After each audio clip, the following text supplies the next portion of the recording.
You're basically a married single mother. They're weaponizing hadiths and twisting it against us. Just because he prays sometimes a day does not mean he cannot beat you up. The basics do not make a good Muslim. Getting 50K ain't gonna help you run. Because as soon as you step into his grounds, you're done. Bars. That was a rhyme.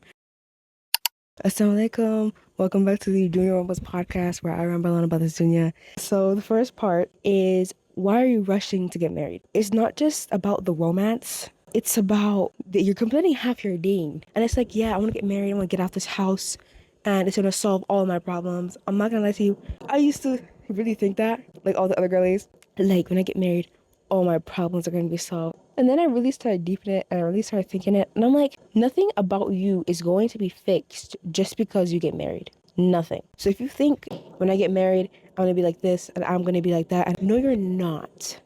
You're going to be like that for what, 6 months until you start relaxing a little bit. And then you turn back to the same old person you were before. And you're not actually realizing how much work is put into a marriage to keep it, number one, and to find a good man, number two, forever, inshallah, be in the life, in this life and the hereafter.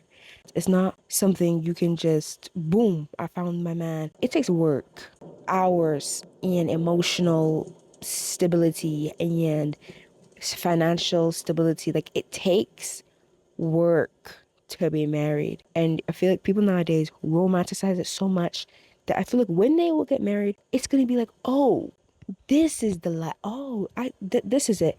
You ain't ready for that life, bruh. You're not ready for that life. You're not. You romanticize the basics. Like, what you're looking for in a man because you want to get married so bad, because you romanticize marriage so bad is, did you pray for today? Did you go to Jummah? Okay, he's that guy. No, he's not. I feel like men nowadays that I'm hearing about, it's so scary out there. They're weaponizing hadiths and twisting it against us, bruh. How are you gonna weaponize a hadith? Like, don't weaponize it.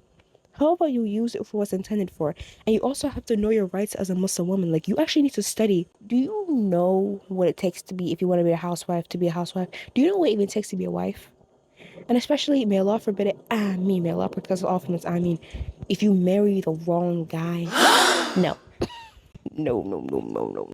Just because he prays sometimes a day and he goes to Jummah does not mean he cannot beat you up. The basics do not make a good Muslim.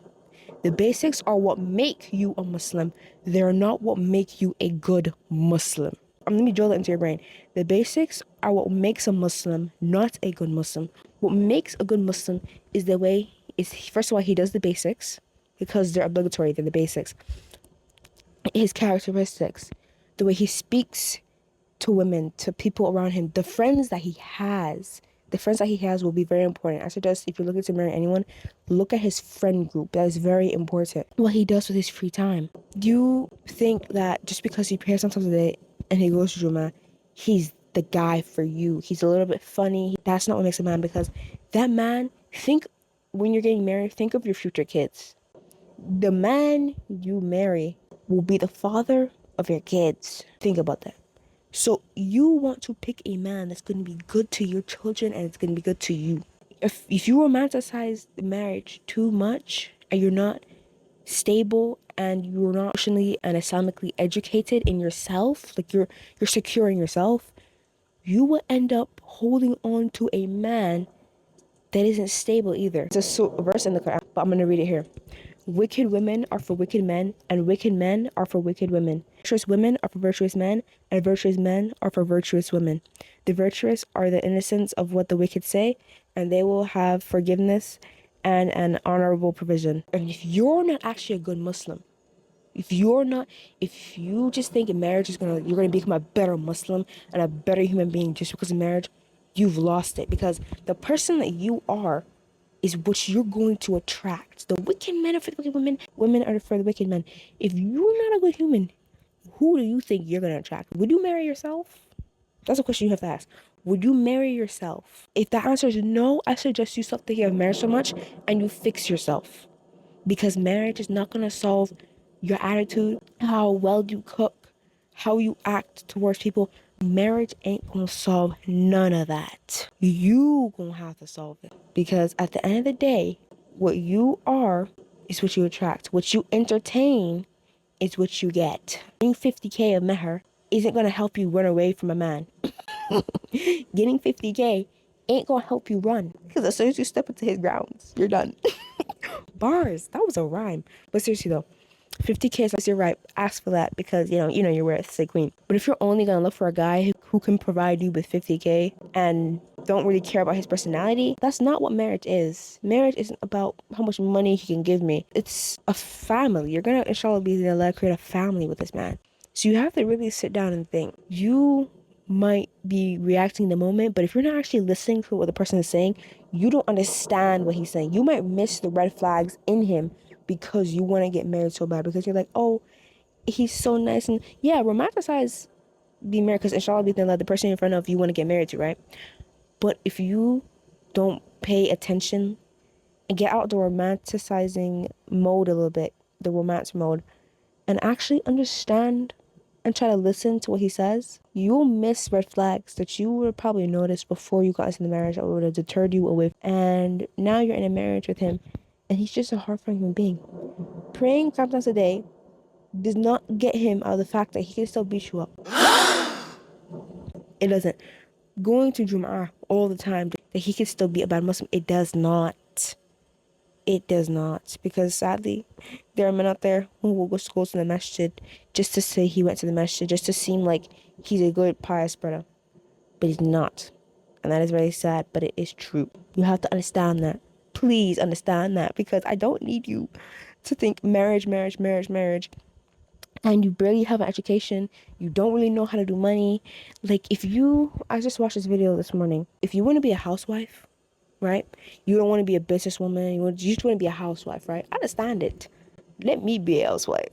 I'm here.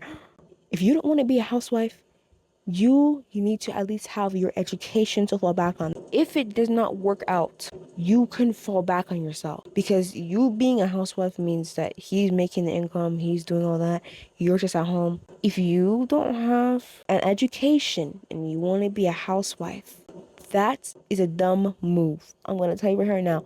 Unless you want me to make a video on marriage that is soft talking you into your way to stop romanticizing marriage, I'm giving you the hard way. If something goes wrong, where are you gonna go? Like unless if you know your parents are gonna let you back in their house on about it because they're like that, then go back in their house. You have something to fall back on. And if you have a kid, what are you gonna do?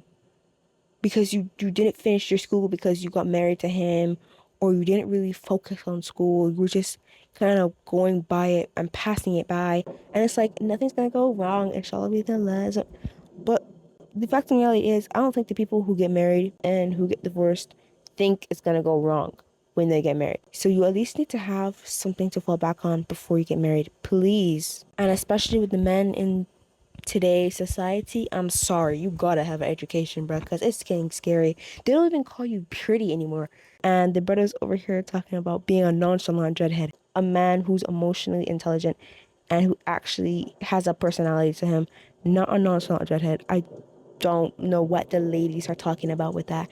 Like, this is what you gotta form your own opinion, because sometimes I feel like people go with the flow of stuff, and I'm really like, who wants, like, oh yeah, I want a nonchalant dreadhead? No, I don't.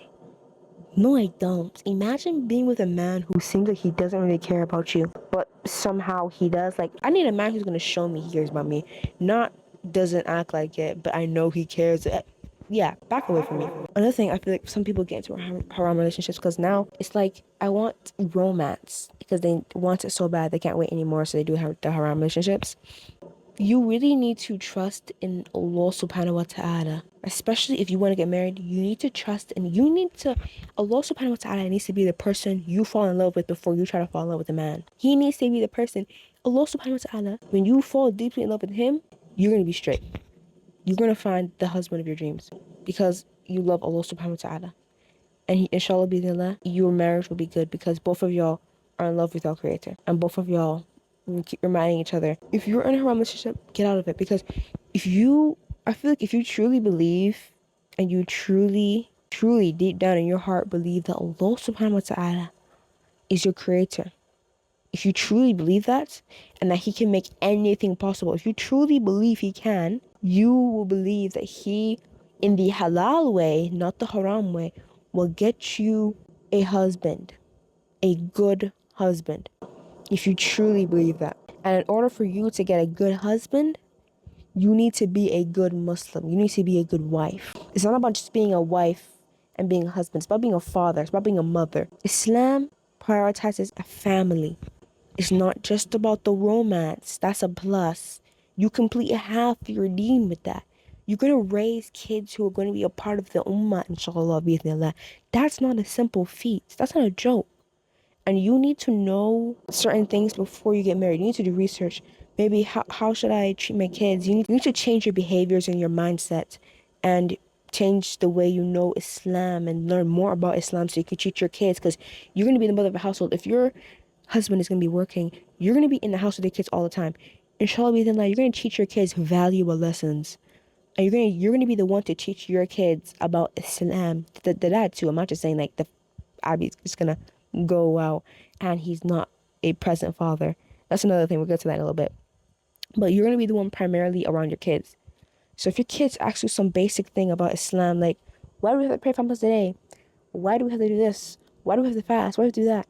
I suggest you know before you get married basic things, like buy a little kid book about questions kids ask about Islam and look at it and then research more into it so you can explain it the best way to your kids so they will fall in love with Islam.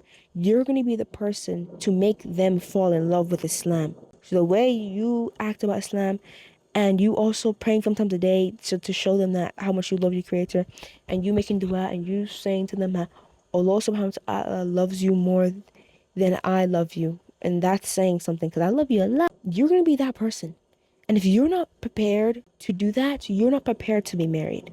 It's a very big responsibility. It's not a joke. Just because you see other people, that young couples on the internet showing off their marriage doesn't mean they have a good marriage. And also, you want a husband, but you also want a father. You need to know if he's going to be present in your kids' lives, not just come to work, go to work, come back, and he's tired. I'm tired. He didn't spend time with the kids, and that's another thing altogether. Because if you truly want to get married, you want to have kids, right? If you want to have kids, you want to be a father. You need to fix yourself enough that you need to balance. Islam's about balance. You need to balance your work life and the life with your kids. You can't be at work all day, every day, and once a week you see your kids. You're basically a married single mother. You ever heard that term? And it's so true. You're a married single mother. Marriage is just a title, and you're single. You're still single. Do you want to be that? No, you don't. That's why when you're looking for someone to marry, don't stop looking for the husband. Look for a father. Look for a dad. Look for someone who likes kids and who wants children. Don't look for just a husband and he's romantic, he's funny, but he barely knows anything about the deen. Like, you don't know somebody until you live with them. And you don't want to be one of those people who are a single married mother. You don't want to be one of them. May Allah protect us all from that. You want a present dad. And if he doesn't know how to balance between the two, then you need to leave. You need to run for the hills, because a real man would know how to balance. Work on yourself, and when it's your time, Allah subhanahu wa ta'ala will send marriage your way. You know your rights as a Muslim woman. You know your rights as a mother. You know your rights as a wife. You know the rights your husband has, the rights as a father, the rights as a man. But you know that. And you're like, okay, and I know my surahs. I know a good amount of surahs, but I've memorized the hadith that men nowadays like to weaponize against us. Just trust in Allah subhanahu wa ta'ala that when you are ready, He will send somebody your way. Simple as that. If you truly believe in Him, you know He can do it, because He can do it. You'll never escape yourself. Your environment might be bad, but you will never escape yourself. Simple. Comment down below if you guys have anything you want for me to talk about. Anything, any topics you want me to talk about, or maybe research deeper into. Any questions, and I shall give it to you. Or maybe you want a softer, don't romanticize marriage so much, but I think I'm just gonna stay with this one, because some ladies, most of us actually need to see the reality. Assalamu Alaikum to the Junior Mamas podcast, where I rebel on about this dunya. And I shall see you all in the next one. Assalamu Alaikum. Dunya Rambles podcast. What up, bum?